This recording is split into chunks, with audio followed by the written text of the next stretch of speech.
ആധുനിക സമൂഹം കൂടുതൽ ലിബറലാകാൻ ആഗ്രഹിക്കുമ്പോൾ ഒരു സംഘടനയ്ക്കോ, ഒരു സാമൂഹ്യ സംഘടനക്കോ, സാമുദായിക സംഘടനക്കോ എളുപ്പമുള്ള പണി സമൂഹത്തിനൊപ്പിച്ച് നമ്മളും അങ്ങ് ലിബറലായി കൊടുക്കുക എന്നതാണ്. നമ്മുടെ കേരളത്തിൽ എത്രയോ അധികം വിദ്യാർത്ഥി സംഘടനകൾ പ്രവർത്തിച്ചു വരുന്നുണ്ട്. ആ വിദ്യാർത്ഥി സംഘടനകളൊക്കെ എക്കാലത്തും സ്വീകരിക്കുന്ന നിലപാടുകൾ നിങ്ങൾ കാണുന്നില്ലേ? മാറി മാറി വരുന്ന കാലഘട്ടങ്ങൾക്കനുസരിച്ചുള്ള സമൂഹത്തിന്റെ മനോഭാവങ്ങൾ, വിദ്യാർത്ഥികളുടെ പുതിയ ട്രെൻഡുകൾ, അവരുടെ ഭൗതികമായ കേവല ലോലവികാരങ്ങൾക്കനുസരിച്ചുകൊണ്ട് സംഘടനയുടെ നിലപാടുകളെ രൂപപ്പെടുത്തലാണ് എല്ലാ വിദ്യാർത്ഥി സംഘടനകളും ആഗ്രഹിച്ചുകൊണ്ടിരിക്കുന്നത്, നിർവഹിക്കുന്നത്.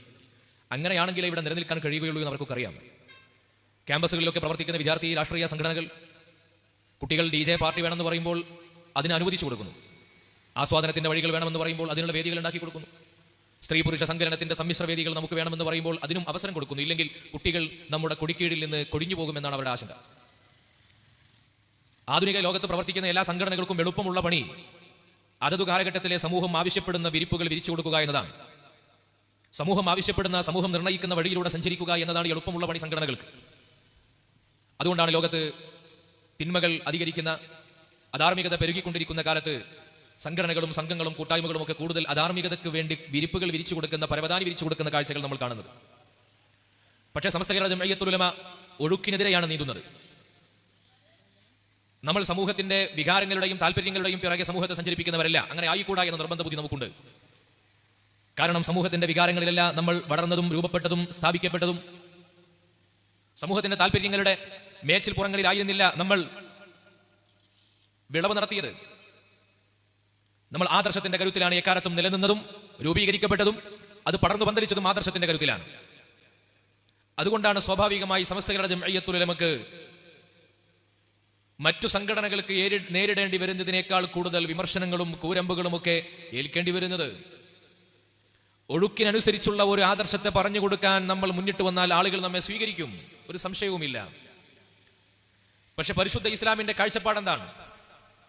കാലം മാറുന്നതിനനുസരിച്ച്, അവസാന കാലഘട്ടത്തോട് അടുക്കുന്നതിനനുസരിച്ച് മനുഷ്യർക്കിടയിൽ അധാർമിക പ്രവണതകൾ കൂടി വരികയാണ്. അവസാന കാലഘട്ടത്തിൽ ഒരാൾക്ക് മുസ്ലിമായി ജീവിക്കൽ എളുപ്പമുള്ള പണിയല്ല. ഈ കൂടിയിരിക്കുന്ന നിങ്ങൾക്കൊക്കെ അതിനെക്കുറിച്ച് അറിയാലോ. പരിശുദ്ധ ഇസ്ലാം അനുഷ്ഠിക്കാൻ യഥാർത്ഥ വിശ്വാസവും ദീനും മനസ്സിലുള്ള ആളുകൾക്ക് ഇസ്ലാം ലളിതമായിരിക്കും, സുന്ദരമായിരിക്കും.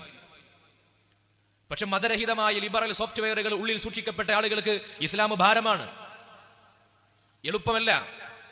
എന്തുകൊണ്ട്?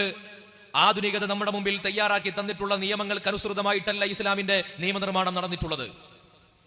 അതിനെ സ്വീകരിക്കാൻ സാധ്യമാകണമെങ്കിൽ മനുഷ്യന്റെ ഉള്ളിൽ ആദ്യം ഒരു ഊഷ്മളമായ, ഫലഭൂയിഷ്ടമായ ഒരു മണ്ണ് രൂപപ്പെടണം.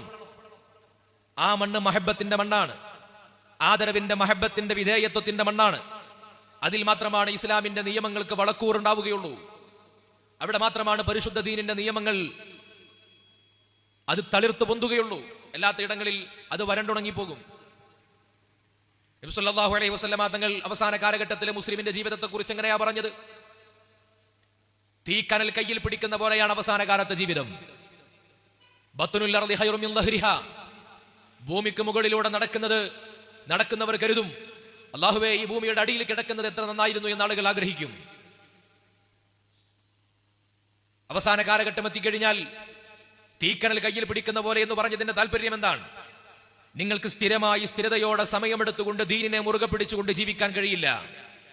തീക്കനൽ കയ്യിൽ പിടിച്ച് അല്പസമയം കഴിഞ്ഞാൽ നമ്മൾ താഴെ വെക്കാൻ നിർബന്ധിതരാകും.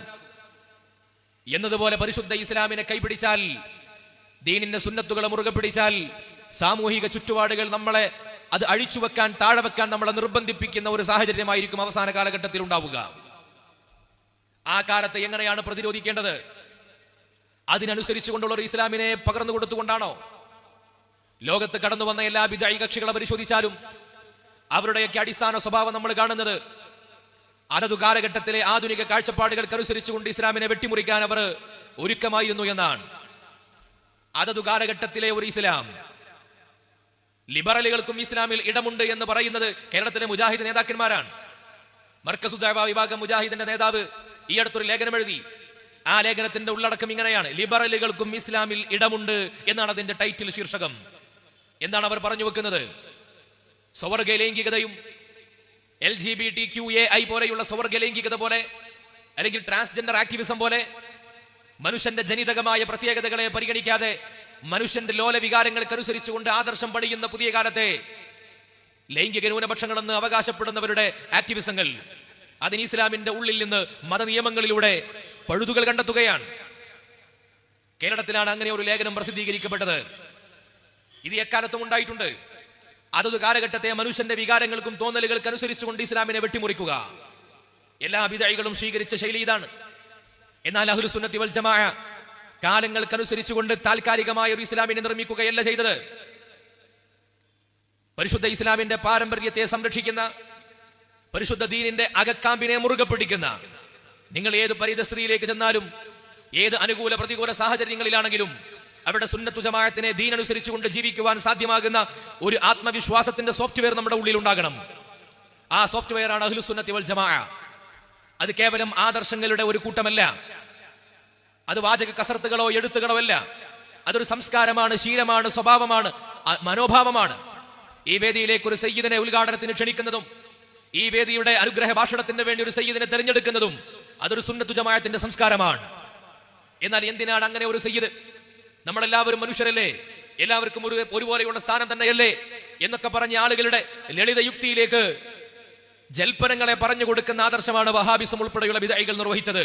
അവർക്ക് സയ്യിദന്മാർ എന്ന ഒരു സ്ഥാനമോ പദവിയോ അവർ ഒരിക്കലും കൊടുത്തിട്ടില്ല. അവരുടെ ഔദ്യോഗിക പ്രസിദ്ധീകരണങ്ങളിൽ തന്നെ അവർ എഴുതി വെച്ചത് സയ്യിദന്മാർ അവർക്ക് പ്രത്യേക സ്ഥാനമൊന്നുമില്ല, അത് ഷിയാക്കൾ ഇസ്ലാമിൽ ഉണ്ടാക്കിയ സവർണ മേധാവിത്വമാണ് എന്നാണ് എഴുതി വെച്ചത്. കേരളത്തിലെ മുജാഹിദിന്റെ ഔദ്യോഗിക പ്രസിദ്ധീകരണങ്ങളിൽ തങ്ങന്മാരെ കുറിച്ച് അവർ പറഞ്ഞത് തങ്ങന്മാർ എന്നൊരു വിഭാഗം ഇസ്ലാമിൽ ആധികാരികമായിട്ടില്ല, അതൊരു ഷിയാക്കൾ ഉണ്ടാക്കിയ സവർണ ജാതി മേധാവിത്വം പോലെയുള്ള ഒരു കാഴ്ചപ്പാടാണെന്ന് പരസ്യമായിട്ട് എഴുതിയവരാണവർ. എന്നാൽ ഇസ്ലാമിന്റെ നിലപാട് എന്താണ്? മഹാനായ ഇബ്നു അബ്ബാസ് റളിയല്ലാഹു അൻഹു ഒരു സദസ്സിലേക്ക് വരുമ്പോൾ മഹാനായ സയ്യിദ് ഇബ്നു ഹാരിസ് റളിയല്ലാഹു അൻഹുവിന്റെ സയ്യിദ് ഇബ്നു സാബിത്ത് റളിയല്ലാഹു അൻഹുവിന്റെ കൈപിടിച്ച് ചുംബിക്കുന്നുണ്ട്. മഹാനവറുകൾക്ക് വാഹനം തയ്യാറാക്കി കൊടുക്കുന്നുണ്ട്. അപ്പോൾ മഹാനരായ ഇബ്നു അബ്ബാസ് റളിയല്ലാഹു അൻഹു മഹാനവറുകളും സയ്യിദ് റളിയല്ലാഹു അൻഹു തമ്മിലുള്ള ഒരു ആദരവിന്റെ പാരസ്പര്യത്തെ കുറിച്ച് അവിടെ പറയുകയാണ്. ഒരാൾ മറ്റൊരാൾക്ക് വാഹനത്തിന്റെ കയറ് പിടിച്ച് തയ്യാറാക്കി കൊടുക്കുമ്പോൾ മറ്റാൾ ഇബ്നു അബ്ബാസ് റളിയല്ലാഹു അൻഹുവിനെ കൈപിടിച്ച് ചുംബിക്കുകയാണ്. എന്തിനാണ് ഇങ്ങനെ ചെയ്യുന്നത് എന്ന് ചോദിച്ചപ്പോൾ പറഞ്ഞ മറുപടി, അള്ളാഹുവിന്റെ റസൂലിന്റെ അഹ്ലു ബൈത്തിനെ ഇങ്ങനെ ആദരിക്കാനാണ് ഞങ്ങളോട് നബി സല്ലല്ലാഹു അലൈഹി വസല്ലമ തങ്ങൾ പറഞ്ഞത് എന്നാണ്.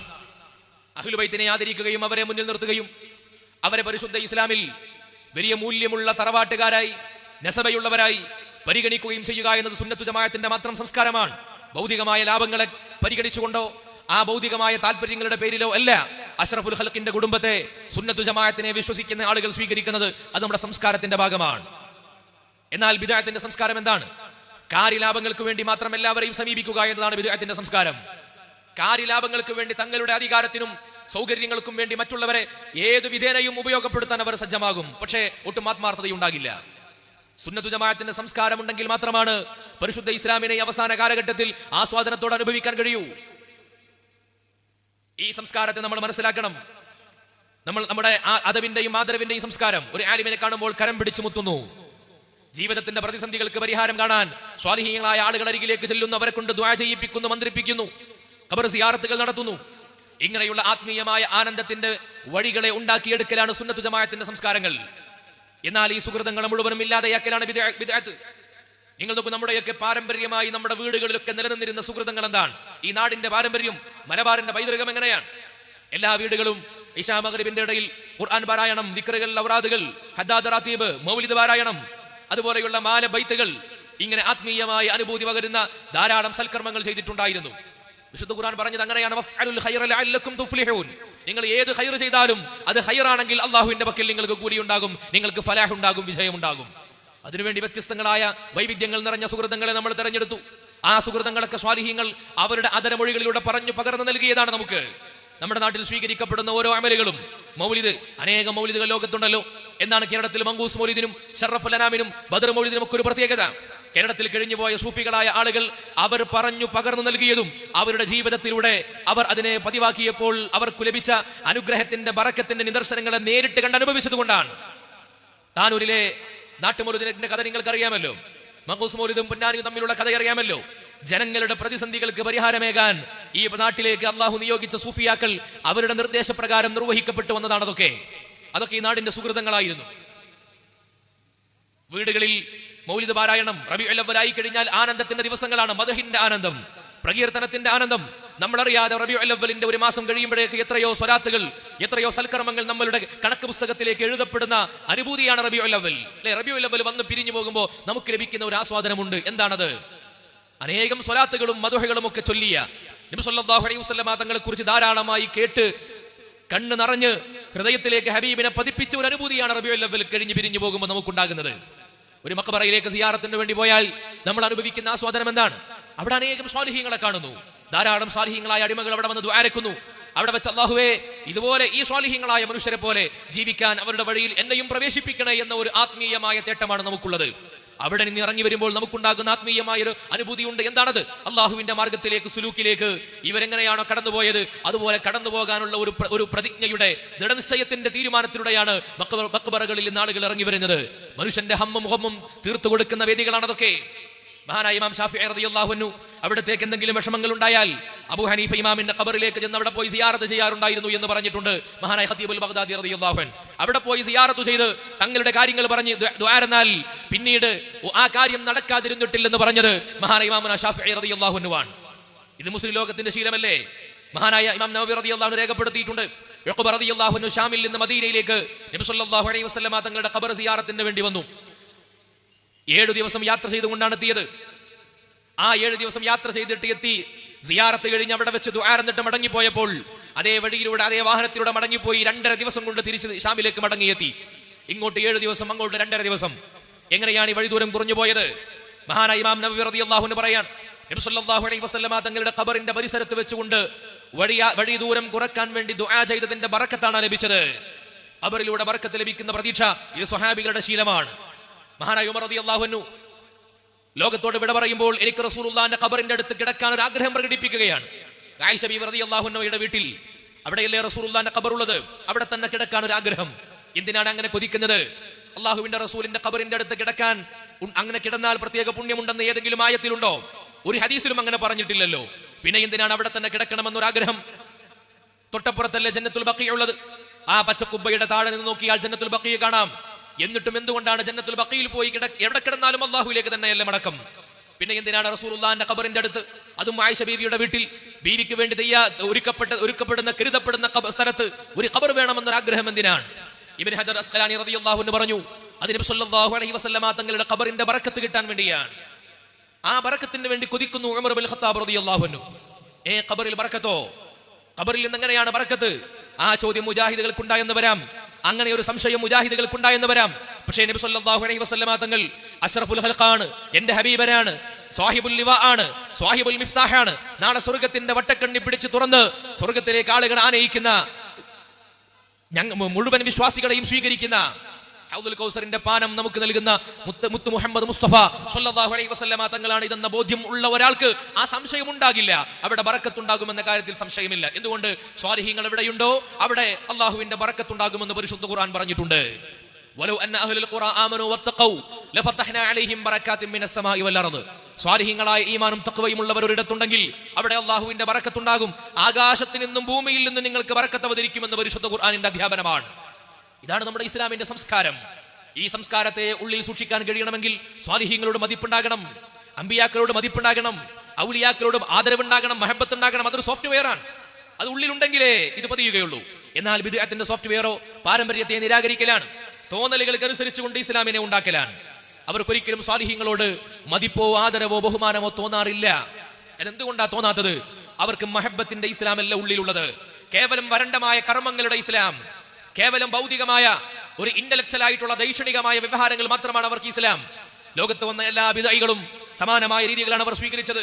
അതത് കാലഘട്ടത്തെ ആധുനിക ജീവിത കാലഘട്ടത്തിന്റെ പ്രതിസന്ധികളെ പരിഹരിക്കാൻ അത്തരം ജീവിത പ്രതിസന്ധികളോട് മുസ്ലിമീങ്ങൾക്ക് ഈ ആധുനിക കാലത്തെ പ്രതിസന്ധികളിൽ അഭിമുഖീകരിച്ചുകൊണ്ട് ജീവിക്കുവാൻ ആത്മവിശ്വാസം കുറഞ്ഞു പോകുമ്പോൾ അവിടെ ആത്മവിശ്വാസം ഉണ്ടാക്കി കൊടുക്കുന്ന പണിയാണ് സുന്നത്ത് ജമാഅത്ത്. എന്നാൽ ആ ആത്മവിശ്വാസം കുറഞ്ഞു പോകുന്ന ആളുകൾക്ക് അങ്ങനെ കുറവുള്ള ഒരു ഇസ്ലാമിനെ ഇവിടെ പാകപ്പെടുത്തി ചെത്തിമിനുക്കി കൊടുക്കുന്ന പണിയാണ് ബിദ്അകൾ നിർവഹിച്ചിട്ടുള്ളത്. ഇസ്ലാമിനെ കാലത്തിനനുസരിച്ച് കൊണ്ട് ചെത്തിമിനുക്കുക, ആളുകളുടെ വികാരങ്ങൾക്കനുസരിച്ച് തോന്നലുകൾക്കനുസരിച്ച് മിനുക്കിയെടുക്കുക. എക്കാലത്തും ഇസ്ലാമിന്റെ ഉള്ളിൽ നിന്ന് വന്ന ബിദ്അകൾ ഇങ്ങനെയാണ് ചെയ്തിട്ടുള്ളത്. നബി സല്ലല്ലാഹു അലൈഹി വസല്ലം തങ്ങളുടെ കാലഘട്ടത്തിന് ശേഷം വന്ന സ്വഹാബികളുടെ കാലത്ത് ഉദയം ചെയ്ത ബിദ്അകളാണ് ഖവാരിജകൾ. ആ ഖവാരിജകൾ ഉന്നയിച്ച പ്രധാനപ്പെട്ട വാദം എന്താണ്? അവർ ഞങ്ങൾ വിശുദ്ധ ഖുർആൻ മാത്രമേ സ്വീകരിക്കുള്ളൂ എന്ന് പറഞ്ഞ വാദമാണ്. അവർ വിശുദ്ധ ഖുർആൻ മാത്രമാണ് സ്വീകരിച്ചത്. എന്നിട്ട് ആ ഖുർആനിൽ നിന്ന് അവർക്ക് ഇഷ്ടമുള്ള ആയത്തുകളെ, അള്ളാഹുവിനെ ധിക്കരിക്കുന്ന മുശ്രിക്കുകൾക്ക് എതിരിൽ ഇറങ്ങിയ ആയത്തുകൾ ഓതിയിട്ട് ആ ആയത്തുകൾ മുഅ്മിനീങ്ങളായ ആളുകളുടെ മേൽ ആരോപിക്കാൻ തുടങ്ങുകയാണ്. വിശുദ്ധ ഖുർആനിനെ ദുർവ്യാഖ്യാനം ചെയ്യുകയാണ്. അവർ പറഞ്ഞു, ഖുർആൻ മാത്രമേ ഞങ്ങൾ സ്വീകരിക്കൂ, ഞങ്ങൾ സ്വഹാബികളെ അംഗീകരിക്കില്ല, അലി റളിയല്ലാഹു അൻഹു ഉൾപ്പെടെയുള്ള ഖലീഫമാരെ ഞങ്ങൾ അംഗീകരിക്കില്ല. ആരാ അലി റളിയല്ലാഹു അൻഹു? നബി സല്ലല്ലാഹു അലൈഹി വസല്ലം തങ്ങൾ വിജ്ഞാനം കൊണ്ട് അംഗീകാരം നൽകിയ സ്വഹാബിയാണ്. നാളെ സ്വർഗത്തിൽ സ്ഥാനമുണ്ടെന്ന് സുവിശേഷം അറിയിക്കപ്പെട്ട സ്വഹാബിയാണ്. അലി റളിയല്ലാഹു അൻഹുവിനെ സ്വീകരിക്കില്ലെന്ന് പറഞ്ഞു. അലി റളിയല്ലാഹു അൻഹുവിന്റെ ധിക്കാരം വളരെ പകയും വിദ്വേഷവും വെച്ച് സ്വഹാബികളോട് വെറുപ്പുള്ള, പാരമ്പര്യത്തോട് ദേഷ്യമുള്ള ഒരു വിഭാഗമായിട്ട് ഖവാരിജുകൾ വന്നു. ആ ഖവാരിജുകളുടെ വാദത്തിനായിരുന്നു പ്രശ്നം, വിശ്വാസത്തിനായിരുന്നു പ്രശ്നം. അവരുടെ ചേലും കോലവും മനോഹരമായിരുന്നു. ചരിത്രം പറയുന്നുണ്ട്, അവരെപ്പോഴും പള്ളിയിലാണ്, പള്ളിയിൽ തന്നെ ഇരിക്കുന്നവരാണ്, താഴോട്ട് നോക്കി നടക്കുന്നവരാണ്, നീളം താടി അവർക്കുണ്ടായിരുന്നു, അവരുടെ കണങ്കാലികളിലാണ് അവിടെ വസ്ത്രമുണ്ടായിരുന്നത്, നിസ്കാരത്തിന്റെ തഴമ്പ് അവരിൽ ഉണ്ടായിരുന്നു, ഖുർആൻ എപ്പോഴും പാരായണം ചെയ്തിരുന്നു. പക്ഷേ ഇങ്ങനെയുള്ള മനുഷ്യരെ കുറിച്ച് കർമ്മം നോക്കിയാൽ അവർ നല്ല ആബിദീങ്ങളാണ്, നല്ല സൽക്കർമ്മങ്ങൾ ചെയ്യുന്നവരാണ്. പക്ഷെ അവരെ കുറിച്ചാണ് മഹാനരായ ഇബ്നു മസ്ഊദ് റളിയല്ലാഹു അൻഹു എന്ന സ്വഹാബി, ആ കാലഘട്ടത്തിൽ സ്വഹാബികളുടെ കൂട്ടത്തിലെ വലിയ ഫഖീഹാണ്, മഹാനവറുകൾ പറഞ്ഞത്, അള്ളാഹുവിന്റെ സൃഷ്ടികളുടെ കൂട്ടത്തിലെ ഏറ്റവും വൃത്തികെട്ട വിഭാഗമാണിവർ, വൃത്തികെട്ട വിഭാഗമാണിവർ. നിങ്ങൾ ഒരാളും ഒരു വിശ്വാസിയും അവരുടെ കൂടെ പോയി ഇരിക്കരുതേ എന്ന് ഇബ്നു മസ്ഊദ് റളിയല്ലാഹു അൻഹു ആളുകളെ ഉപദേശിച്ചിരുന്നു. അവർ പള്ളിയിൽ പോകുന്നുണ്ടല്ലോ, അവർ നിസ്കരിക്കുന്നുണ്ടല്ലോ, നല്ല താടിയുണ്ടല്ലോ, മനോഹരമായ വേഷങ്ങളും ദിക്റുകളും നിസ്കാരത്തിന്റെ തഴമ്പുമൊക്കെ ഉണ്ടല്ലോ, നല്ല പുഞ്ചിരിയുണ്ടല്ലോ, അതുകൊണ്ട് നിങ്ങൾ കൂടെ പോയിക്കോളൂ എന്ന് പറഞ്ഞിട്ടില്ല. ഇതൊക്കെ ഉണ്ടെങ്കിലും നിങ്ങൾ കൂടെ പോകാൻ പാടില്ല. അവർ അള്ളാഹുവിന്റെ അടിമകളിലെ ഏറ്റവും വൃത്തികെട്ടവരാണ്. എന്തുകൊണ്ട്? പുറമേക്ക് നല്ല മനോഹരമായ കർമ്മങ്ങൾ കാണിക്കുകയും ഉള്ളിൽ വിശ്വാസത്തിന്റെ വൈകല്യങ്ങൾ സൂക്ഷിക്കുകയും ചെയ്യുന്ന ആളുകൾ, അവരാണ് സമൂഹത്തിൽ ഏറ്റവും കൂടുതൽ വിഭാഗീയതയും പ്രശ്നങ്ങളും കുഴപ്പങ്ങളും ഉണ്ടാക്കുക എന്ന് അവർക്കറിയാമായിരുന്നു. സ്വഹാബികൾ അടുക്കാൻ പാടില്ലെന്ന് പറഞ്ഞു മുഅ്മിനീങ്ങളോട്. അങ്ങനെയുള്ള ആ ഖവാരിജുകൾ ബിദ്അകളായി വന്നത് ഈ അതിവാദത്തിലൂടെയാണ്. ആ കാലഘട്ടത്തിലെ ജനങ്ങളുടെ ഉള്ളിലുണ്ടായിരുന്ന സ്വാഭാവികമായ സാമൂഹിക വികാരങ്ങളെ പരിഗണിച്ചുകൊണ്ടാണ് അവർ പുതിയ ആദർശം ഉണ്ടാക്കിയത്. എന്നാൽ അവരോട് പ്രതിരോധിക്കാൻ റാഫിളികൾ എന്ന ഒരു പുതിയ വിഭാഗം പ്രത്യക്ഷപ്പെട്ടു വന്നു. ആ റാഫിളികളുടെ പ്രത്യേകത എന്താ? അവർ ഒരു കൂട്ടർ അലി റളിയല്ലാഹു അൻഹുവിനെ നിശിതമായി വിമർശിച്ചപ്പോൾ ഇവർ അലിയാർ തങ്ങളെ അമിതമായി വന്ദിച്ചു, അമിതമായ സ്ഥാനങ്ങൾ കൊടുത്തു. അവർ കടുത്ത ഭക്തിയും അതിരുകവിഞ്ഞ അനുരാഗവും കൊടുത്തു. ഇമാം അലി റളിയല്ലാഹു അൻഹുവിന് ഇമാമത്തും ഇസ്മത്തും ഉണ്ടെന്ന് പറഞ്ഞു, പ്രവാചകത്വത്തിന് സമാനമായ സ്ഥാനമുണ്ടെന്ന് പറഞ്ഞു. എത്രത്തോളം ചിലർ പറഞ്ഞു, നബി സല്ലല്ലാഹു അലൈഹി വസല്ലമ തങ്ങളിലേക്ക് വന്ന വഹി അലിയിലേക്ക് വരേണ്ടതായിരുന്നു എന്ന് വരെ വാദിക്കുന്ന ചിലർ ആ കൂട്ടത്തിൽ നിന്ന് പ്രത്യക്ഷപ്പെടുകയുണ്ടായി. ഒരു കൂട്ടത്തിൽ ഖവാരിജുകൾ അവർ അലി റളിയല്ലാഹുവിനെ കടുത്ത് വിമർശിക്കുന്നു. മറുകൂട്ടത്തിൽ റാഫിദികൾ അലി റളിയല്ലാഹുവിന് ഇസ്ലാമിലില്ലാത്ത സ്ഥാനവും അതിരുകവിഞ്ഞ ഭക്തിയും വകവെച്ചു കൊടുക്കുന്നു. ഈ അതിതീവ്ര വാദങ്ങൾക്കിടയിലാണ് അഹ്ലുസുന്നയുടെ മധ്യമ നിലപാട് വരുന്നത്. മധ്യമ നിലപാട്, അഹ്ലുബൈത്തിനോടുള്ള ആദരവുണ്ട്, അലിയാർ തങ്ങൾക്കുള്ള സ്ഥാനങ്ങളുണ്ട്, ബഹുമതികളുണ്ട്. എന്നാൽ ഈ രണ്ട് അതിരുകവിഞ്ഞ വാദങ്ങൾക്കും മധ്യേയായിരുന്നു. ഇങ്ങനെ ഓരോ കാലഘട്ടത്തിലും വന്ന പുതിയ കക്ഷികൾ, ആ കക്ഷികൾക്കൊക്കെയും ഈ തീവ്രമായ പക്ഷപാതപരമായ അതിതീവ്രവാദങ്ങളും വൈകല്യങ്ങളും ഉണ്ടായിട്ടുണ്ട്. ഇസ്ലാമിക് സമൂഹത്തിൽ വന്ന വ്യത്യസ്ത വിഭാഗങ്ങൾ, ഇസ്ലാമിൽ വലിയ രീതിയിലുള്ള ഫിലോസഫിയുടെ അതിപ്രസരം ഉണ്ടായ കാലത്ത് അന്ന് വ്യത്യസ്തങ്ങളായ ദൈക്ഷണികമായ ചോദ്യങ്ങൾ ഉയർന്നു. ചില ആളുകൾ ചോദിച്ചു, മനുഷ്യൻ ചെയ്യുന്ന കർമ്മങ്ങളുടെ എല്ലാം ഉടമസ്ഥൻ അള്ളാഹു ആണെങ്കിൽ, അള്ളാഹു തിന്മയെ ഉണ്ടാക്കുന്നതും അള്ളാഹു ആണെങ്കിൽ, പിന്നെ എന്തിനാണ് ആ അള്ളാഹുവിനെ ആരാധിക്കുന്നത്? തിന്മ ഉണ്ടാക്കുന്നതും അള്ളാഹുവാണ്, ആ അള്ളാഹുവിനെ നമ്മൾ പിന്നെ എന്തിനാ ആരാധിക്കുന്നത്? തിന്മയുണ്ടാക്കുന്നത് പടച്ചവനാണെങ്കിൽ ആ തിന്മക്ക് റബ്ബ് തന്നെ ശിക്ഷിക്കുന്നു എന്ന് പറയുന്നത് ശരിയല്ലല്ലോ എന്ന ചോദ്യം എതിരാളികളിൽ നിന്ന് ഉന്നയിക്കപ്പെട്ടു. ആ ചോദ്യത്തിന് മറുപടി പറയാൻ ശ്രമിച്ചപ്പോഴാണ് ഇസ്ലാമിൽ ഖദരിയ്യത്ത് എന്നൊരു വിഭാഗം ഉണ്ടായത്. അവർ പറഞ്ഞു, മനുഷ്യന്റെ കർമ്മങ്ങളൊന്നും അള്ളാഹുവിന്റെ സൃഷ്ടിയല്ല, അത് മനുഷ്യന്റെ കർമ്മങ്ങൾ മാത്രമാണ്, അവര് മാത്രമാണ് അതിന്റെ ഉത്തരവാദികൾ. അള്ളാഹുവിന്റെ ഖദറിനെ നിഷേധിച്ചു. അവർ ഖദർ ഖലാഇനെ നിഷേധിക്കുന്നവരായിട്ട് അവർ വന്നു. സൃഷ്ടി മാത്രമാണ് മനുഷ്യന്റെ സൃഷ്ടികളുടെ കർമ്മങ്ങളുടെ ഉത്തരവാദികൾ, അവർ മാത്രമാണ് എന്ന പിഴച്ചവാദം, അള്ളാഹുവിന്റെ പരമാധികാരത്തെ ചോദ്യം ചെയ്യുന്ന വാദം. സത്യത്തിൽ ഇവർ വാദവുമായിട്ട് വന്നത് ഇസ്ലാമിനെ നന്നാക്കാനായിരുന്നു, ഈ ചോദ്യത്തിൽ നിന്ന് രക്ഷപ്പെടാനായിരുന്നു. അങ്ങനെ കടന്നു വന്നവരാണ് അവർ. പക്ഷേ അവർ ഇസ്ലാമിന്റെ ഔദ്യോഗിക വൃത്തത്തിന്റെ പുറത്തായിട്ടാണ് പണ്ഡിതന്മാർ മനസ്സിലാക്കിയത് ബിദ്അകളായിട്ട്. ഇതിനെ പ്രതിരോധിക്കാൻ മറ്റൊരു വിഭാഗം വന്നു, ജബരിയ്യത്ത് എന്ന് പറയുന്ന വിഭാഗം. അവരും ഒരു അതിവാദത്തിലേക്കാണ് എത്തിയത്. അവർ പറഞ്ഞു, മനുഷ്യന് യാതൊരു റോളുമില്ല, എല്ലാം അള്ളാഹുവിന്റെ തീരുമാനം മാത്രം, ഒരു റോളും മനുഷ്യനില്ല, മനുഷ്യൻ റോബോട്ടുകളെ പോലെയാണ്. ഇത് രണ്ട് അതിവാദങ്ങളാണ്, ജബരിയ്യത്തിന്റെ വാദം, ഖദരിയ്യത്തിന്റെ വാദം. ഈ രണ്ട് അതിവാദങ്ങൾക്ക് മധ്യയാണ് അഹ്ലു സുന്നത്തി വൽ ജമാഅ. സുന്നത്ത് ജമാഅത്തിന്റെ നിലപാട് എന്താണ്? ഇസ്ലാമിന്റെ കാഴ്ചപ്പാട് എന്താണ്? ശരിയായ വിശ്വാസം എന്താണ്? അള്ളാഹുവിന്റെ ഖദറിലും ഖലാഇലുമുള്ള വിശ്വാസം. എല്ലാം അള്ളാഹുവിന്റെ തീരുമാന പ്രകാരം ഖദർ കൊണ്ട് ഖലാ കൊണ്ട് തന്നെയാണ്. അതോടൊപ്പം തന്നെ മനുഷ്യന് കസ്ബും ഇഖ്തിയാറുമുണ്ട്. തെരഞ്ഞെടുക്കാനുള്ള സ്വാതന്ത്ര്യം നൽകപ്പെട്ടിട്ടുണ്ട്. എന്റെ മുമ്പിൽ ഒരു ഗ്ലാസ് വെള്ളവും ഒരു ഗ്ലാസ് മദ്യവും കൊണ്ടുവെക്കപ്പെട്ടാൽ ഇത് ഏത് തെരഞ്ഞെടുക്കണം എന്നത് എന്റെ തീരുമാനമാണ്. ആ വെള്ളം തെരഞ്ഞെടുക്കണമെന്ന് ഞാൻ തീരുമാനിച്ചാൽ എന്റെ കൈ കൊണ്ടുപോയിട്ട് വെള്ളം എടുക്കണമെങ്കിൽ അള്ളാഹു കനിയുക തന്നെ വേണം. ഞാൻ വെള്ളമാണ് എടുക്കുക, ഏതാണ് എടുക്കുക എന്ന വിവരം അള്ളാഹുവിന് നേരത്തെ ലഭിക്കുകയും ചെയ്തിട്ടുണ്ടാകും. നേരത്തെ വിവരം കിട്ടിയത് കൊണ്ട് അള്ളാഹു അതിന് ഉത്തരവാദിയല്ല. തീരുമാനം എന്റേതായിരുന്നു. ഇതാണ് കസ്ബും ഇഖ്തിയാറും. ഈ കസ്ബും ഇഖ്തിയാറും അതോടൊപ്പം തന്നെ അള്ളാഹുവിന്റെ ഖദറും ഖദാഉം ഇത് രണ്ടുമുണ്ടെന്ന് പറയുന്ന മധ്യമ നിലപാടായിരുന്നു അഹ്ലുസുന്നത്തി വൽ ജമാഅയുടെ നിലപാട്. നോക്കൂ, അതിവാദങ്ങൾക്ക് മധ്യയാണ് എപ്പോഴും സുന്നത്ത് ജമാഅത്ത് ഉണ്ടായിട്ടുള്ളത്.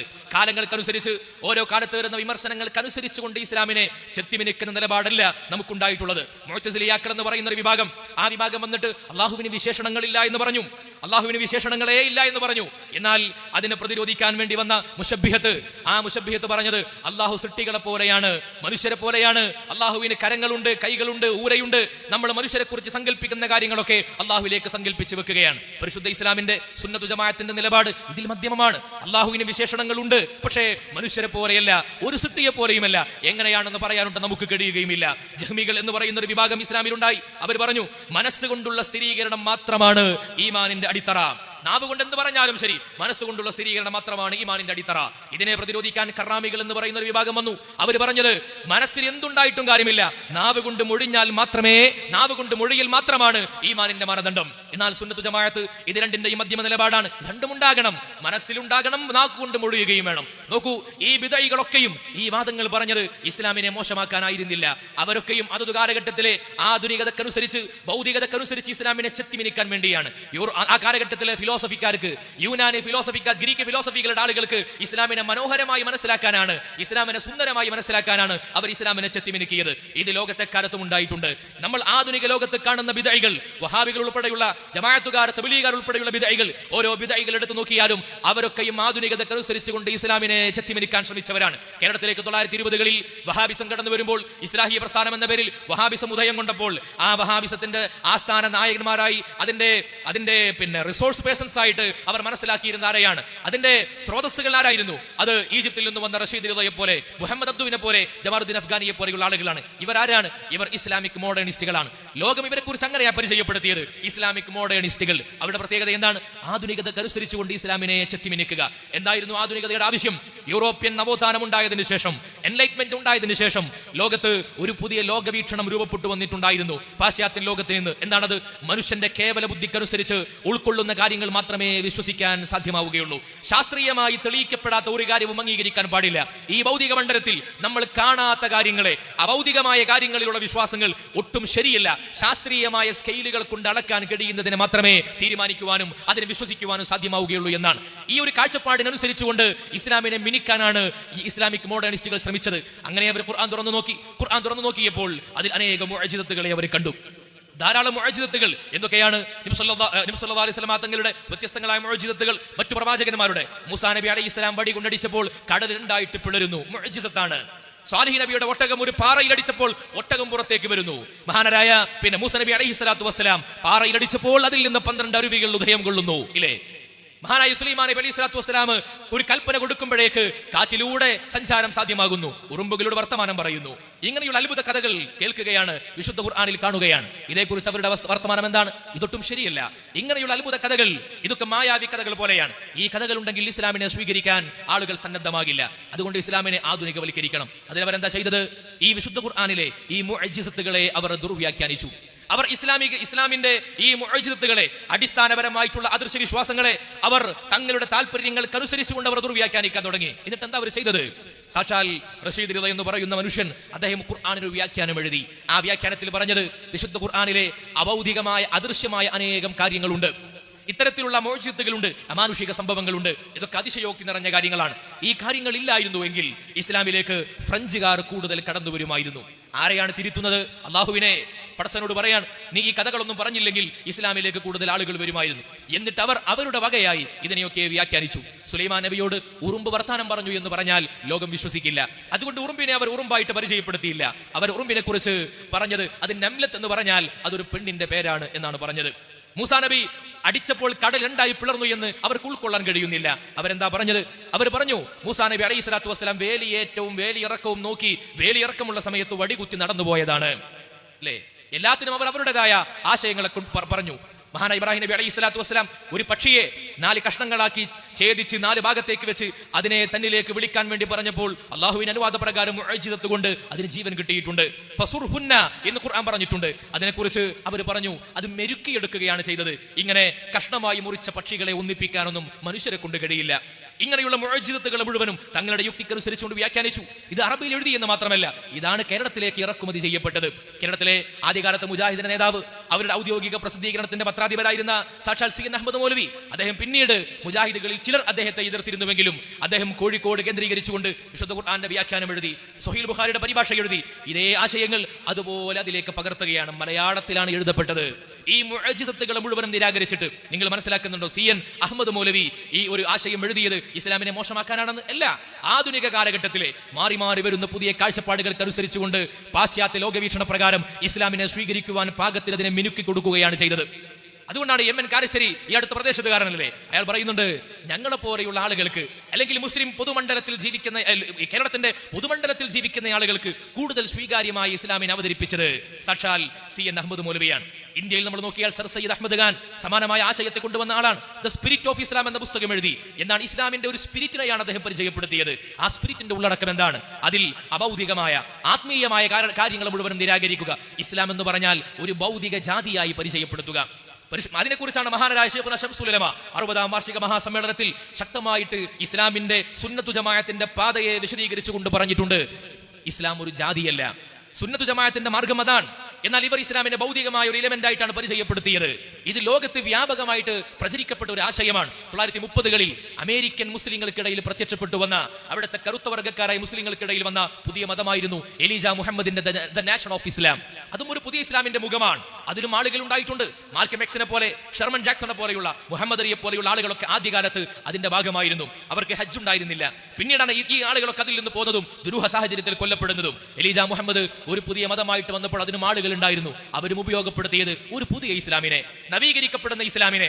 ഇങ്ങനെ നാടിനനുസരിച്ച്, കാലത്തിനനുസരിച്ച്, ലോകത്തിനനുസരിച്ച് കൊണ്ട് ഒരു നവീകരിക്കപ്പെടുന്ന ഇസ്ലാം. കേരളത്തിലേക്ക് ഒരു ഇസ്ലാം, ഇന്ത്യയിലേക്ക് മറ്റൊരു ഇസ്ലാം, അറേബ്യയിലേക്ക് വേറൊരു ഇസ്ലാം. ഇങ്ങനെ ഒരു ഇസ്ലാമിനെ പരിചയപ്പെടുത്തുന്ന ഒരു സംസ്കാരം ലോകത്ത് എന്ന് മുതൽ തുടങ്ങിയോ ആ തുടങ്ങിയ ആളുകൾ മുഴുവനും ബിദ്അത്തിന്റെ ആളുകളാണ്. അവരൊക്കെയും ഇസ്ലാമിന് പരിക്കുകൾ മാത്രമാണ് ഉണ്ടാക്കിയത്. കേരളത്തിലെ വഹാബികൾ അവർ തന്നെ അവരെ കുറിച്ച് പറഞ്ഞത്, ഞങ്ങളുടെ ആശയത്തോട് പ്രവർത്തനത്തോട് യോജിക്കുന്ന ഒരു സംഘടനയും ലോകത്തില്ല എന്നാണ്. ഒരു മാതൃകയും ഒരു പൈതൃകവും ഒരു പാരമ്പര്യവും ഇല്ലാത്ത വിഭാഗമാണ് ഞങ്ങളെന്ന് കുറ്റസമ്മതം നടത്തിയത് കേരളത്തിലെ മുജാഹിദുകളാണ്. ഈ ഒരു നവീകരിക്കപ്പെടുന്ന ഇസ്ലാമിന്റെ വാക്താക്കളായി എന്നതുകൊണ്ടാണ് ഈ ഒരു നവീകരിക്കപ്പെടുന്ന ഇസ്ലാമിന്റെ വാക്താക്കളായി എന്നതുകൊണ്ടാണ് അവർക്ക് നിരന്തരമായി ഇസ്ലാമിന്റെ ആശയങ്ങളെ, ഇസ്ലാമിന്റെ ആദർശങ്ങളെ അവർക്ക് നിരാകരിക്കേണ്ടി വന്നിട്ടുള്ളത്, അവർക്കതിനെ എതിർക്കേണ്ടി വന്നിട്ടുള്ളത്. അതിൽ അവർക്ക് ഭേദഗതികൾ ഉണ്ടായത്. നിങ്ങൾ നോക്കൂ, 100 കൊല്ലമായി സമസ്ത കേരള ജംഇയ്യത്തുൽ ഉലമ ഇവിടെ പ്രവർത്തിക്കുന്നു. 100 കൊല്ലം മുമ്പ് നമുക്ക് ഏതായിരുന്ന തൗഹീദ് അത് തന്നെയാണ് നമുക്ക് ഇന്നും തൗഹീദ്. അന്ന് ഏതാ ശിർക്ക് അത് തന്നെയാണ് നമ്മുടെ ഇന്നത്തെ ശിർക്ക്. ആചാരങ്ങളിൽ മാറ്റങ്ങളില്ല, അനുഷ്ഠാനങ്ങളിൽ മാറ്റങ്ങളില്ല, വിശ്വാസങ്ങളിൽ മാറ്റങ്ങളില്ല. അടുത്ത 100 വർഷത്തേക്ക് കേരളത്തിലെ സമൂഹത്തെ സമസ്തയിലേക്ക് നമ്മൾ ക്ഷണിക്കുന്നത് പുതിയ കെട്ടിടങ്ങളോ നമ്മുടെ ആൾക്കൂട്ടങ്ങളോ ബഹളങ്ങളോ പുസ്തകങ്ങളോ അല്ലെങ്കിൽ ഭാഷാ സൗന്ദര്യങ്ങളോ കാണിച്ചു കൊടുത്തുകൊണ്ടല്ല, കഴിഞ്ഞ 100 കൊല്ലത്തെ മുന്നിൽ നിർത്തിയിട്ടാണ്. ഈ 100 കൊല്ലം നിങ്ങൾ നോക്കുക, കഴിഞ്ഞ 100 കൊല്ലം ഭേദഗതികളില്ലാത്ത ആദർശം, വൈരുദ്ധ്യങ്ങളില്ലാത്ത തൗഹീദ്, തെറ്റുകളില്ലാത്ത നിരന്തരമായ ഭേദഗതികളോ പരിണാമങ്ങളോ ഇല്ലാത്ത വിശ്വാസ ആദർശത്തിന്റെ ഈ കരുത്ത്, ഇതൊരു സ്ഥിരതയുള്ള കൺസിസ്റ്റന്റ് ആയിട്ടുള്ള ഒരു ഐഡിയോളജിയാണ്. നിങ്ങൾ അടുത്ത 100 കൊല്ലത്തേക്ക് സ്ഥിരതയുള്ള ആദർശത്തെ സ്വീകരിക്കാൻ ആഗ്രഹിക്കുന്നവർ സമസ്തയുടെ മുൻകാല ചരിത്രം നോക്കിയാൽ മതി. നമ്മുടെ കെട്ടിടങ്ങൾ കണ്ടുകൊണ്ടല്ല സമസ്തയുടെ ഉലമാഇന്റെ പിന്നാലെ ആളുകൾ കൂടിയത്. 1926 മുതൽ 51 വരെയുള്ള 25 കൊല്ലങ്ങൾക്കിടയിൽ ഒരു മദ്രസ പോലും ഔദ്യോഗികമായി നമ്മൾ മദ്രസ പ്രസ്ഥാനം എന്ന നിലക്ക് ഉണ്ടാക്കിയിട്ടില്ല.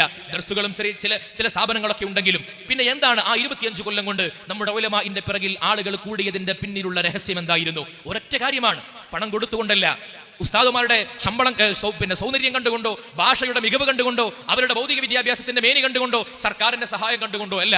ഇതൊക്കെ ഉണ്ടായത് മറുപക്ഷത്തുള്ള ആളുകൾക്കായിരുന്നു. എന്നാൽ നമ്മുടെ ഉലമാഇന്റെ കൂടെ ആളുകൾ കൂടിയത് ഒരൊറ്റ വിശ്വാസത്തിന്റെ പേരിലാണ്. 13 നൂറ്റാണ്ടായി ഈ നാട്ടിൽ സംരക്ഷിക്കപ്പെടുന്ന പരിശുദ്ധ ദീനിന്റെ ആദർശത്തെ, എന്റെയും എന്റെ മുൻഗാമികളും അവരുടെ ഇസ്ലാം ശരിയായിരുന്നു എന്ന് പറയുന്ന ആദർശത്തെ അവർ മുശ്രിക്കുകളും കാഫിറുകളും മുർത്തദ്ദുകളുമായിരുന്നു എന്ന് നഷ്ടം പറയാത്ത ഒരു ആദർശത്തെ സംരക്ഷിക്കുന്ന ഞങ്ങളുടെ 13 നൂറ്റാണ്ടുകാലത്തെ പൈതൃകത്തെയും വിശ്വാസത്തെയും കർമ്മങ്ങളെയും ഈമാനും അമലും സംരക്ഷിക്കുവാൻ ഈ ഉലമാ മുന്നിൽ നിൽക്കുമെന്ന ഒരൊറ്റ ധൈര്യത്തിന്റെ പിറകിലാണ് ഈ കേരളത്തിന്റെ സമൂഹം സമസ്തയുടെ പിറകെ കൂടിയത്.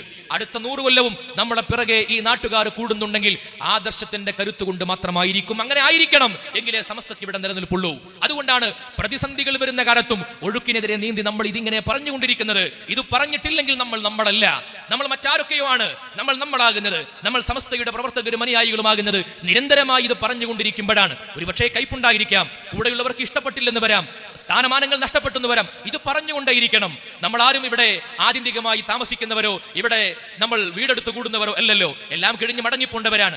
ആഖിറത്തിൽ ചെന്ന് നമ്മുടെ ഉലമാ നമ്മളെ കാണും. ശംസുൽ ഉലമയെ, കണ്ണിയത്ത് ഉസ്താദിനെ, മഹാരഥന്മാരായ മശായിഖുമാരെ നമ്മൾ കാണുമ്പോൾ ആത്മാഭിമാനത്തോടെ പറയാൻ കഴിയണം, നിങ്ങൾ ഏതൊരു വീര്യം ഉപയോഗിച്ചുകൊണ്ടാണോ സുന്നത്തു ജമാഅത്തിന്റെ ദീപശിഖ ഞങ്ങളെ ഏൽപ്പിച്ചതെങ്കിൽ അതേ വീര്യം കെട്ടുപോകാതെ ഞാൻ എന്റെ മരണം വരെയും അതിനെ ചേർത്തു പിടിക്കാൻ ശ്രമിച്ചിട്ടുണ്ടെന്ന് അഭിമാനബോധത്തോടു കൂടി പറയാൻ നമുക്ക് സാധ്യമാകണം. അതാണ് നമ്മൾ ഈ സംരംഭങ്ങളെ കൊണ്ട് നമ്മൾ ലക്ഷ്യമാക്കുന്നത്. ഇന്ന് നമ്മൾ നോക്കുക, നാടിന്റെ എല്ലാ സുഹൃത്തുക്കളെയും ഇല്ലാതെയാക്കുന്ന പണിയെടുത്തുകൊണ്ടിരിക്കുന്ന വഹാബികൾ. ഈ കഴിഞ്ഞ ദിവസമാണ് KNM സംസ്ഥാന പ്രസിഡന്റ് ഇന്നലെ നമ്മളെ കുറിച്ച് പറയുകയാണ്, ഈ നാട്ടിൽ നമ്മൾ ഇവിടെ വിഭാഗീയതകൾ ഉണ്ടാക്കുന്നു എന്ന്.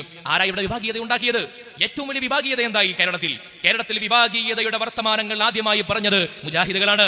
1920-കളിൽ ഒരു കലഹങ്ങളും മുസ്ലിങ്ങൾക്കിടയിൽ ഇല്ലാത്ത കാലത്ത് ഐക്യസംഘം എന്ന പേരിൽ കലഹമുണ്ടാക്കാൻ വേണ്ടി മാത്രമായി ഇറങ്ങി വന്നവർ ആരായിരുന്നു? മുജാഹിദുകളല്ലേ.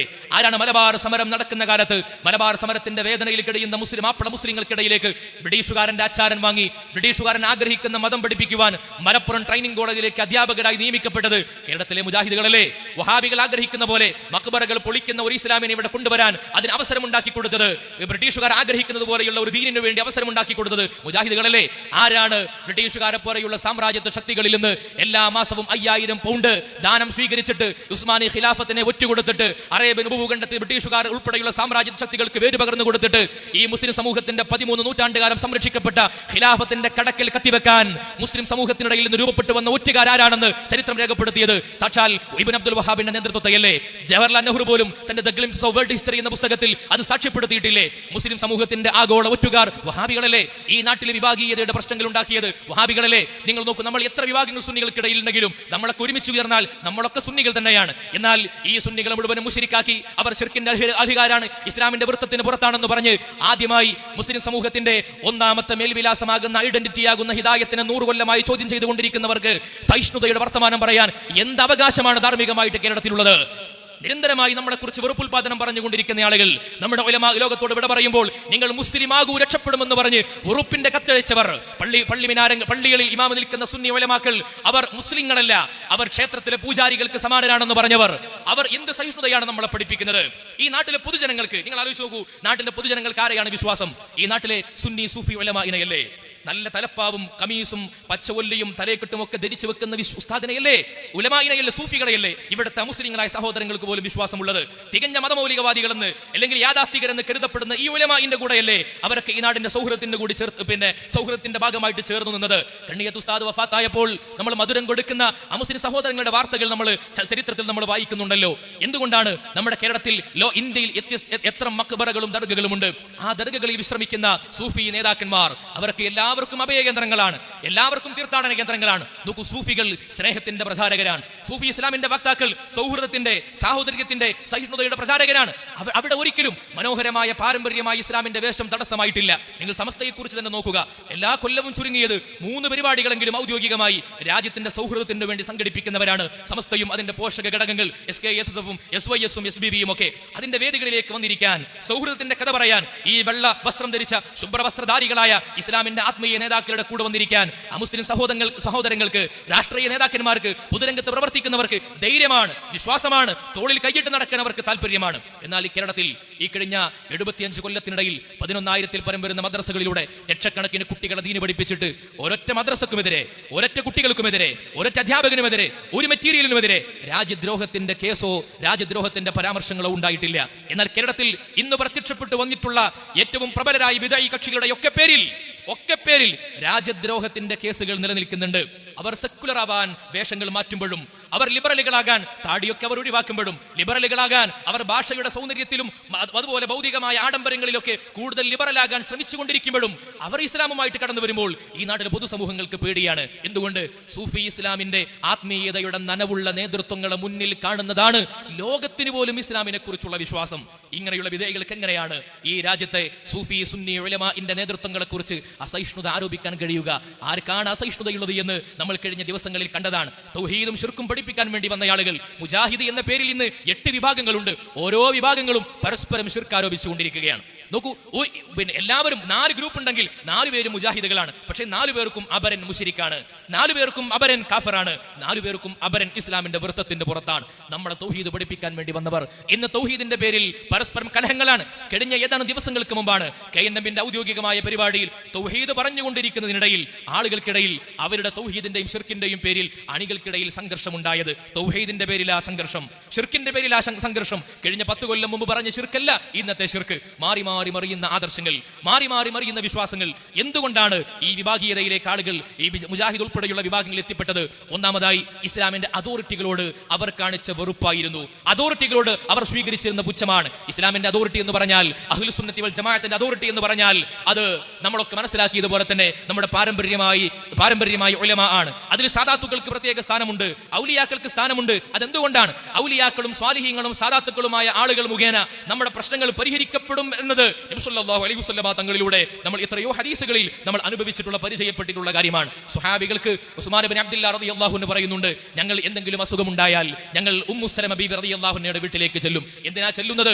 അവരുടെ വീട്ടിൽ നബി സല്ലല്ലാഹു അലൈഹി വസല്ലമ തങ്ങളുടെ ശറഫാക്കപ്പെട്ട മുടി ഒരു പാത്രത്തിൽ എടുത്തു വെച്ചിട്ടുണ്ട്. അത് മുക്കിയ വെള്ളം കിട്ടാൻ വേണ്ടിയാണ്. നോക്കൂ, ഈ ഒരു പതിവിനെ സ്വീകരിച്ചത്, ഈ ഒരു പതിവ് നമ്മൾ സ്വീകരിക്കുന്നത്, തബറുക്കിന്റെ പതിവിനെ, മന്ത്രിച്ചൂതിയ പതിവിനെ, ഈ ഒരു ആത്മീയമായ ആനന്ദത്തിന്റെ പതിവുകളെ സ്വീകരിച്ചത് സ്വഹാബികളിൽ നിന്നാണ്, നമ്മുടെ മുൻകാലത്തുള്ള ആലിമീങ്ങളിൽ നിന്നാണ്. അവരിലൂടെ ആ ആരിഫീങ്ങളായ ആളുകൾ നമുക്ക് പറഞ്ഞു പകർന്നു നൽകിയ രീതികളാണ് നമ്മൾ എപ്പോഴും സ്വീകരിച്ചിട്ടുള്ളത്. അതുകൊണ്ടാണ് ആരിഫീങ്ങളിലൂടെ കൈമാറ്റം ചെയ്യപ്പെട്ട ഇസ്ലാമിനെ നമ്മൾ ജീവിതത്തിന്റെ ഭാഗമാക്കിയത്. നമ്മുടെ അമലുകൾ സംരക്ഷിക്കപ്പെടാൻ നിങ്ങൾ പൂർണ്ണമായും മദ്ഹബിന്റെ ഭാഗമാകണം എന്ന് നമ്മൾ പറയുന്നു. അത് സുന്നത്ത് ജമാഅത്തിന്റെ രീതിയാണ്. എങ്കിൽ നമ്മുടെ അമലുകൾ സുരക്ഷിതമായിരിക്കും. എന്നാൽ നിങ്ങൾ സ്വതന്ത്രമായി ഇജ്തിഹാദ് ചെയ്തിട്ട് നിങ്ങളുടെ സ്വന്തം ഇഷ്ടപ്രകാരം ഗവേഷണം നടത്തണം എന്ന് പറയലാണ് മുജാഹിദിന്റെ ആദർശം. മുജാഹിദ് പള്ളിയിലെ ഉസ്താദുമാരും പ്രഭാഷകന്മാരും പ്രബോധകന്മാരും കമ്മിറ്റി അംഗങ്ങളുമൊക്കെ ഞങ്ങളെല്ലാവരും മുജ്തഹിദുകളാണ് എന്നാണ് ഒരു കാലത്ത് മുജാഹിദ് പ്രസ്ഥാനം എഴുതി വെച്ചത്. അതുകൊണ്ട് എന്ത് സംഭവിച്ചു? സ്വന്തമായ ആദർശങ്ങൾ അങ്ങനെ പെരുകി വരാൻ തുടങ്ങി, പെറ്റുപെരുകാൻ തുടങ്ങി. എന്നാൽ നമ്മുടെ ആദർശം എന്തായിരുന്നു? നിങ്ങളുടെ അമലുകൾ സംരക്ഷിക്കപ്പെടണോ? നിങ്ങൾ മദ്ഹബിന്റെ ആ കുടക്ക് കീഴിൽ നിങ്ങൾ അണിനിരക്കണം. അതുകൊണ്ടാണ് നമ്മുടെ അമലുകൾക്ക് നമുക്ക് ഭേദഗതികൾ ഇല്ലാതെ വന്നത്. നമ്മൾ എല്ലാ അമലുകളെയും സ്വീകരിക്കുന്നത്. നിങ്ങൾ നോക്കൂ, നമ്മൾ വ്യത്യസ്തങ്ങളായ സുഹൃത്തുക്കളെ സ്വീകരിക്കുന്നവരാണ്. ഈ അടുത്ത് ബറാഅത്ത് നോമ്പ് നമ്മൾ നമ്മുടെ പരിശുദ്ധമായ ദീനിൽ നമുക്ക് ഈ പുണ്യകരമായ രാത്രിയുടെ, ആ ബറാഅത്തിന്റെ രാത്രിയുടെ പുണ്യം പ്രതീക്ഷിച്ചുകൊണ്ട് നമ്മൾ ബറാഅത്തിന്റെ നോമ്പെടുത്തവരാണ്. അത് വെറുതെ എടുത്തതല്ലല്ലോ. എന്തുകൊണ്ടാ? അതൊരു അമലാണ്, കർമ്മമാണ്. ഒരു കർമ്മം എങ്ങനെയാണ് സ്വീകരിക്കേണ്ടത്? ഞാൻ എന്റെ സ്വന്തം ഇഷ്ടപ്രകാരമല്ല ഒരു കർമ്മത്തെ തെരഞ്ഞെടുക്കേണ്ടത്. ആ കർമ്മത്തെക്കുറിച്ച് ഫുഖഹാ പറഞ്ഞിട്ടുണ്ടോ? പണ്ഡിതന്മാർ എന്തു പറഞ്ഞു? ആ മദ്ഹബിന്റെ ഉള്ളിൽ നിൽക്കുന്നവരാണ് നമ്മൾ. എന്റെ സ്വന്തം അഭിപ്രായങ്ങൾക്ക് അവിടെ സ്ഥാനമില്ല. ഞാൻ അവിടെ പരിധി നോക്കേണ്ടത് മഹാന്മാരായ ഉലമാ എന്ന് പറഞ്ഞു എന്നാണ്. അങ്ങനെ ഞാൻ ഇമാം ഗസാലി റളിയല്ലാഹു അൻഹുവിന്റെ ഗ്രന്ഥങ്ങൾ നോക്കുമ്പോൾ അവിടെ ഈ ബറാഅത്തിന്റെ രാത്രിയുടെ പുണ്യം പറഞ്ഞിട്ട് അതിന്റെ പകലിൽ നിന്ന് നോമ്പെടുത്താൽ പുണ്യമുണ്ടെന്ന് പറയുന്നു. ഇമാം ബാജുരി റളിയല്ലാഹു അൻഹുവിനെ പോലെയുള്ളവർ അത് രേഖപ്പെടുത്തുന്നു. അതുപോലെ തന്നെ അതുപോലെ നിരവധി പണ്ഡിതന്മാർ, ഇമാം ബിർമാവിയെ പോലെയുള്ള പണ്ഡിതന്മാർ, അവരൊക്കെ ഈ ഫുഖഹാ ഒക്കെ രേഖപ്പെടുത്തിയിട്ട് നിങ്ങൾക്ക് പുണ്യമുള്ള കാര്യമാണ്, നിർവഹിക്കണമെന്ന് പറയുന്നു.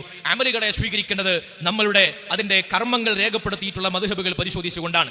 ഈ മദ്ഹബുകൾ പരിശോധിച്ചുകൊണ്ട് അമലുകളെ സ്വീകരിച്ചതുകൊണ്ടാണ് നമുക്കതുമായി ബന്ധപ്പെട്ടുകൊണ്ട് ആശങ്കകളോ ആശയക്കുഴപ്പങ്ങളോ ഇല്ലാത്തത്. എന്നാൽ അവരവന്റെ സ്വന്തം യുക്തിക്കനുസരിച്ച് ഖുർആനും ഹദീസും ദുർവ്യാഖ്യാനം ചെയ്തപ്പോൾ ഈ മുജാഹിദുകളായ ആളുകൾക്ക് കർമ്മങ്ങളിൽ എന്തൊക്കെ മാറ്റങ്ങളാണ് അവർക്കുണ്ടായത്? ഒരു കാലത്ത് തറാവീഹ് 20 നിസ്കരിക്കാൻ പാടില്ലെന്ന് പറഞ്ഞ ആളുകൾ, 8 കൂടുതൽ അത് പ്രശ്നമാണെന്ന് പറഞ്ഞ ആളുകൾ, കഴിഞ്ഞ കൊല്ലമാണ് മുജാഹിദിന്റെ ഔദ്യോഗികമായി മുജാഹിദിൽ നിന്ന് പുതിയതായിട്ട് പിളർന്നു വന്ന ഒരു പുതിയ ന്യൂജൻ ഗ്രൂപ്പ് ഉണ്ട്. അവർ പറഞ്ഞത് തറാവീഹ് 20 പുണ്യമുണ്ട്, 20 നിസ്കരിച്ചാലും കൂലിയുണ്ട്. എന്തുകൊണ്ടാണ് 100 കൊല്ലം കഴിയുമ്പോൾ ആശയം ഇങ്ങനെ മാറി വരുന്നത്?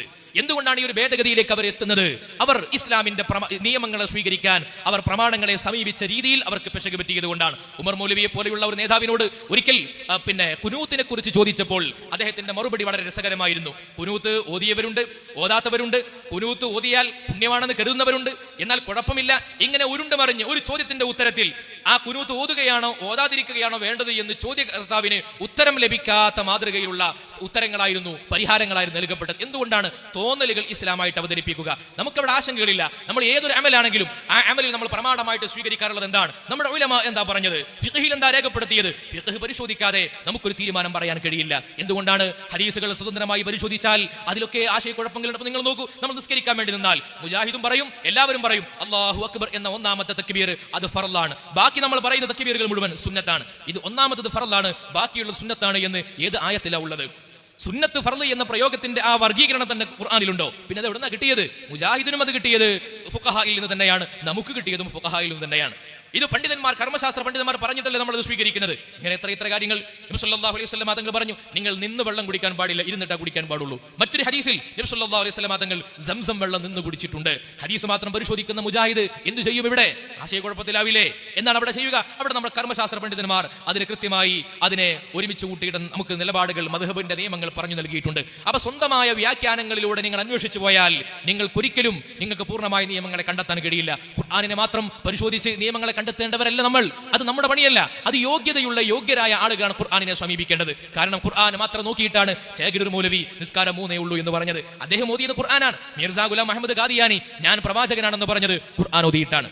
ഖവാരിജികൾ അലി റളിയല്ലാഹു അൻഹു പിഴച്ചു പോയിട്ടുണ്ടെന്ന് പറഞ്ഞത് ഖുർആൻ ഓതിയിട്ടാണ്. സാക്ഷാൽ മൗദൂദി തന്റെ പുതിയ ആദർശത്തെ പടച്ചുണ്ടാക്കിയതും വിശുദ്ധ ഖുർആൻ പാരായണം ചെയ്തിട്ട് തന്നെയാണ്. ഖുർആൻ ഓതിയിട്ട് നിയമങ്ങൾ കണ്ടെത്തുന്ന പതിവാണ് ഇവരൊക്കെ ഉണ്ടാക്കിയത്.